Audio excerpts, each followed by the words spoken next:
ఇప్పుడు మనం ఈ హస్తాన్ని పరిశీలించినప్పుడు ఇది జీవిత రేఖ, శిరోరేఖ, హృదయరేఖ, అదృష్ట రేఖ. మనం ఈ వైవాహిక రేఖను కూడా చూస్తే ఈ వైవాహిక రేఖ ఒకటే ఉంది. ఈ జీవిత రేఖ మాత్రం మీరు గమనించండి, ఈ ప్రారంభం నుంచి ఈ చివరి వరకు చూసినప్పుడు ఇక్కడ చుక్కబెట్టిన తోట అంటే సుమారు సగభాగం వరకు కూడా ఇది గొలుసు మాదిరి ఉంది.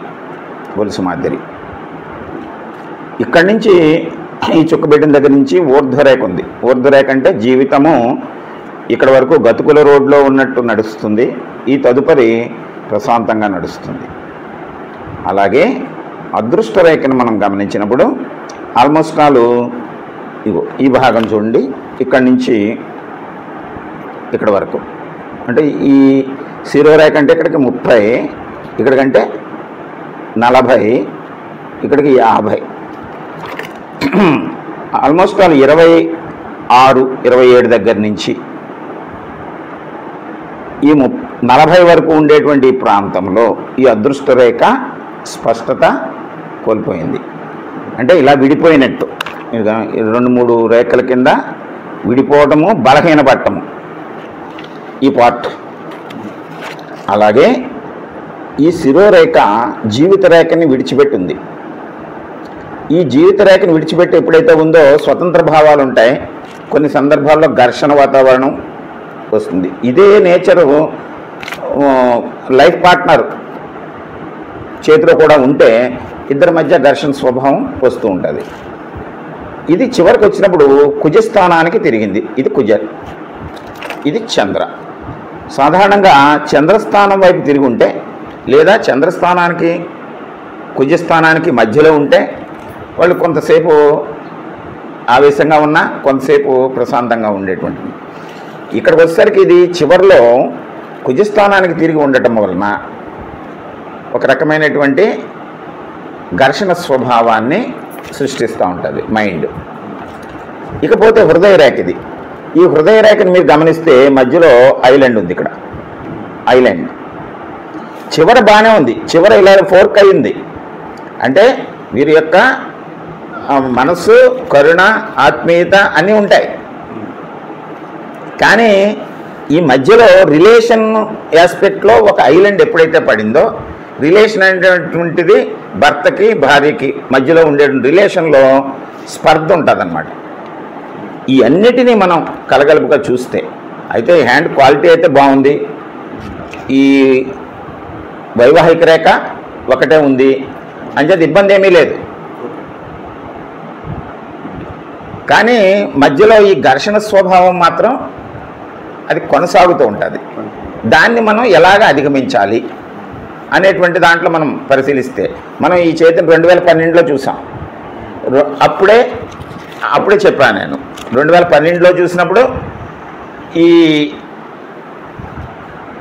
అప్పుడే ఈ పాయింట్స్ నోట్ చేశాను. చూసుకోండి, ఇక్కడ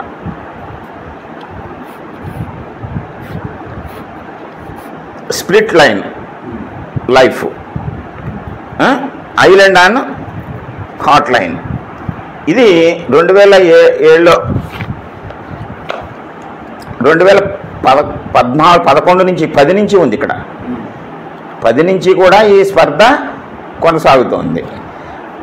అయితే రీఫార్మేషను కొంత బెటర్ అయింది. ఇక్కడ మధ్యలో అదృష్ట రేఖ బెటర్ అయింది. ఆ పీరియడ్ని చూస్తే 2014 దగ్గర మనం ఈ రీఫార్మేషన్ జరుగుతుంది అన్నారు, కలుసుకున్నారు, బాగానే ఉంది. 2016 దగ్గరికి వచ్చేసరికి ఒక ఎలివేషన్ ఉంది, 16-17. అంటే దానికి తగినట్టు మనం వీరికి సంతానం కలిగింది, అమ్మాయి వచ్చింది, అది ఒక ప్లస్ పాయింట్. తర్వాత ఏమైంది, ఈ హెడ్ లైను హార్ట్ లైన్ మీద ఉండేటువంటి స్వభావం వలన వీరి యొక్క ఆలోచనలో ఈ జీవిత రేఖ మీద ఉండేటువంటి గొలుసు కట్టు వలన ఏదో అనారోగ్యం ఉన్నట్లు ఫీల్ అవుతూ ఉంటారు. మీరు ఎక్కువ ఫీల్ అవుతే ఏమవుద్ది, మన మనసులో ఉండేటువంటిది శరీరం మీదకి వస్తుంది. శరీరం మీదకి వచ్చినప్పుడు మనం ఏదో ఒక రుగ్మతకి లోనవుతాం. జనరల్గా ఈ పీరియడ్లో ఏమవుతుందంటే హార్మోన్స్ ఇంబ్యాలెన్స్, అదే చెప్తున్నాను నేను, హార్మోన్స్ ఇంబ్యాలెన్స్ అవుతున్నాయి, అంతే కదా. హార్మోన్స్ ఇంబ్యాలెన్స్ అవుతున్నాయంటే దానికి కారణం ఎవరు? గ్రహాలు, దేవుడు, దెయ్యము కాదు, మన ఆలోచనలోంచి పుట్టినటువంటి ఈ డిప్రెషన్ లాంటి భావము. అది మన మెదడు నుంచి పిట్యూటరీ గ్లాండ్ మీద పనిచేస్తుంది. పనిచేసే హార్మోన్స్ని అది ఎక్కడో చోట, ఇప్పుడు మనకి ఫీజు వైర్ ఉంటుందా ఇంట్లో, కరెంటుకి వోల్టేజ్ ఎక్కువ వచ్చిందనుకోండి, ఆ ఫీజు బలహీనంగా వేస్తారు. మీరు ఎప్పుడైనా ఫీజు చూసారా? సన్నగా ఉంటుంది. బయట నుంచి వోల్టేజ్ ఎక్కువ వచ్చిందనుకోండి, ఆ ఫీజు తెగిపోద్ది, గొడవలేదు. కొంతమంది ఏం చేస్తారు తెలివిగాను, ఆ ఫీజుని ఎక్కువ బిగిస్తారు, 2-3 వైర్లు కలిపి గట్టిగా వేసేస్తారు. బయట నుంచి మెరుపులు వచ్చినప్పుడు, లేకపోతే ఇంకో షార్ట్ సర్క్యూట్ వచ్చినప్పుడు, ఎక్కువ ఒత్తిడి వచ్చిందనుకోండి, ఒత్తిడి వస్తే ఫీజు కొట్టేలా కొట్టదు. అప్పుడు ఏమవుద్ది? ఇంట్లో ఉన్నటువంటి పార్ట్ ఏదో ఒకటి, టీవీయో, ఫ్రిడ్జో, ఏసీయో ఏదో కాలిపోద్ది, అవునా? ఇదే మాదిరి ఇక్కడ మన మైండ్లో వచ్చినటువంటి ఒత్తిడి అది గ్లాండ్స్ మీదకి వెళ్తుంది. అక్కడ ఒత్తిడిని ఏం చేస్తుంది? అది పెట్టుకోదు మైండ్లోను, అది శరీరంలో అవయవాల మీదకి పంపిస్తుంది. ఏ పార్ట్ వీక్ అయితే అది హార్మోన్స్ రిలీజ్ చేసేటువంటి ఒక గ్లాండ్ వీక్ అనుకోండి, దానికి కొడుతుంది. లేకపోతే లివర్ మీదకి వెళ్ళింది అనుకోండి, లివర్ని కొడుతుంది. లేకపోతే హార్ట్ మీదకి వెళ్తే హార్ట్, ఇలాగ ఏదో ఒక అవయవం మీదకి వచ్చి అనారోగ్యాన్ని మనకి కలిగిస్తుంది. దాన్ని మనం ఏం చేయాలి? ముందు మన మైండ్ని కంట్రోల్ చేసుకోవాలి. మీరు చేయగలరు. ఏం చేయాలంటే ఇలా పెట్టిన మీ హెడ్లైన్ చాలా షార్ప్గా చివరి వరకు ఉంది కదా, ఉంది అంటే తెలివితేటలు ఉన్నాయి మీకు, మీరు సరి చేసుకోగలరు. చక్కని కొడుకున్నాడు, కూతురుంది, వీళ్ళని మీరు చక్కగా ఉపయోగించుకోవాలి. ఇప్పుడు ఏం చేద్దంటే అబ్బాయి 10th దాటి వచ్చాడు కదా, ఇంటర్మీడియట్, వాళ్ళ డాడీతోటి ఇంటరాక్ట్ అయ్యి, ఆ అమ్మాయితోటి ఇంటరాక్ట్ అయ్యి, మన కుటుంబం, మన జీవితం, ఆ వ్యతిరేక భావాలని తీసేయాలి. ఇంకో ఉదాహరణ చెప్తాను మీకు. ఏంటంటే ఇప్పుడు మనం ఒక ఇంట్లోకి ప్రవేశించాం. మనం పెద్ద హాల్ ఉంటుంది, చిన్న తర్వాత గదులు ఉంటాయి. ముందు హాల్లోకి వెళ్ళిన వెంటనే మన స్వేచ్ఛగా తల పైకి ఎత్తుకుని, అంటే గుమ్మం పెద్దది ఉంటుంది, హాల్ ఎత్తుగా ఉంటుంది, గుమ్మం కూడా పెద్దది ఉంటుంది. చక్కగా వచ్చేసాం. వచ్చిన తర్వాత మనం ఇంకో రూమ్లోకి వెళ్ళాలి. బెడ్రూము, ఇంకో స్టోర్ రూము, ఇంకో కిచెన్ రూమ్ ఉన్నాయి. ఆ మీ యొక్క తత్వం ఏమిటంటే ఎప్పుడు మనం తల ఎత్తుకునే ఉంటాము, ఎవరిని తల వంచము, బెండ్ అవ్వము అనుకుని తల ఎత్తుకుని ఒక గదిలోకి వెళ్దామని ప్రయత్నించాం. వెళ్ళేసరికి అక్కడ గుమ్మం చిన్నగా ఉంది. మీరు 5.5 అడుగులు, గుమ్మం 5 అడుగులే ఉంది అనుకోండి. వెళ్ళారు, మీరు తల కిందకి మంచరు, వెళ్తే ఏమవుతుంది? తల కొట్టుకుంటుంది. చిచి, ఈ గుమ్మం ఎలా ఉందేటిది, ఇది నేనంటే ఇష్టం లేదా అన్నట్టు మనం వెంటనే వెనక్కి వచ్చి మళ్ళీ ప్రయత్నిద్దామని మళ్ళీ ఆ తల ఎత్తుకుని మళ్ళీ కొట్టుకుంటుంది. ఎన్నిసార్లైనా అంతే.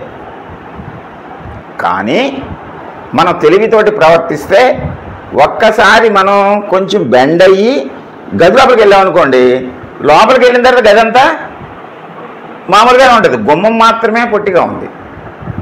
ఓకే, అంటే ఇప్పుడు మనం మీ ఇంట్లోకి వెళ్ళారు, ఆయన మనసులోకి వెళ్ళలేదు. హాల్లో అంటే బయటే ఉన్నారు, ఆయన మనసులోకి వెళ్ళాలి. ఆయన మనసులోకి వెళ్ళాలి అంటే ఆ ప్రవేశ ద్వారం పొట్టిగా ఉంది. మనం ఒక్కసారి మనం బెండ్ అయ్యి ఆయన పరిధిలోకి మనం దిగి, ఆయన మనసు పరిధిలోకి మనం దిగి మీరు లోపలికి ఎంటర్ అయ్యారనుకోండి, ఇంకా లోపలికి వెళ్ళిన తర్వాత మనం ఎన్ని పనులైనా చక్కబెట్టవచ్చు. ఈ సూత్రం ప్రకారం మీరు ముందు ఆయనకి ఇష్టమైన విధంగా ముందు ఒకసారి పూర్తిగా మీ యొక్క ఆలోచనని మార్చుకోండి. ఓకే, నేను చెప్పినప్పుడు శారీరకంగా మానసికంగా చెప్పాను కదా. తర్వాత మీ జాతక ప్రకారం చూసిన 40-43 మధ్యలో ఖచ్చితంగా ఈ లైఫ్ లైను స్ట్రాంగ్ అయిపోతుంది. అంటే కుటుంబ పరిస్థితులు చక్కబడతాయి. ఈ గొలుసు కట్టు పోయింది కదా, ఇక సింగిల్ లైన్ కింద ఉందా, కుటుంబ పరిస్థితులు చక్కబడతాయి, మీ ఆరోగ్య పరిస్థితి చక్కబడుతుంది, పిల్లలు చక్కగా అభివృద్ధిలోకి వస్తారు. ఓకే, దీనికి సహకరించే విధంగా నేను వైవాహిక జీవితానికి కుజుడు కారకుడవుతాడు కనుక నేను కుజుడికి ఒక క్రియ చెప్తాను, అది రాసిస్తాను, అది పాటించండి, ఖచ్చితంగా అంతా సవ్యంగా జరుగుతుంది. ఏమ్మా? ఓకే, అంటే 12 సంవత్సరాల తర్వాత మళ్ళీ మనం కలుసుకున్నాం ఇప్పుడు. ఓకే, ప్రాబ్లం మాత్రం సేమ్ అదే ఉంది. ఇప్పుడు క్లియర్ అయిపోద్ది, చూశారు కదా. ఓకే, ఒకవేళ ఇలా అని చెప్పకుండా ఒకసారి ఆయన యొక్క చేయి పంపించడం కానీ ఆయన మాట్లాడితే వెంటనే అడగండి, నెమ్మదిగా మన వ్యాపారం గురించి, మన ఇంటి గురించి, మన ఆస్తి గురించి, సంపాదన గురించి తెలుసుకుందామని ఆ పాజిటివ్ ఆయనకి ఏ భావాలు ఉన్నాయో ఆ భావాల్లో అడగండి. అప్పుడు అవకాశం ఉంటుంది. ఓకే, ఎవరైనా మారుతారు. మనం మారితే మనం సమాజాన్ని మార్చగలం. మనం మారకుండా అందరూ మారాలి అంటే అయ్యేటువంటి పని కాదు. ఓకే, అంటే సాముద్రిక శాస్త్రం అభూత కల్పనలు చెప్పదు, వాస్తవాన్ని చెప్పుద్ది, ఆచరణ మార్గాన్ని చెప్పుద్ది, అంతే. అంతే తప్ప ఎక్కడికో వెళ్ళిపోయో కొబ్బరికాయ కొట్టేసి లేకపోతే ఏదో ఉండిలేస్తే ఆ కుజుడు వచ్చేసి మనకి వెంటనే ఈ పనులన్నీ చేసి పెట్టడు. కుజుని యొక్క భావాలు మనలో ఉన్నాయి, దాన్ని సరి చేసుకోవాలి. అస్తవ్యస్తంగా ఉన్నాయి, సరి చేసుకోవటమే. అదే ఇక్కడ జీవితరేఖ గొలుసులా ఉంది, దాన్ని మనం సరి చేసుకుంటాం. ఓకేనా? రైట్ అమ్మా.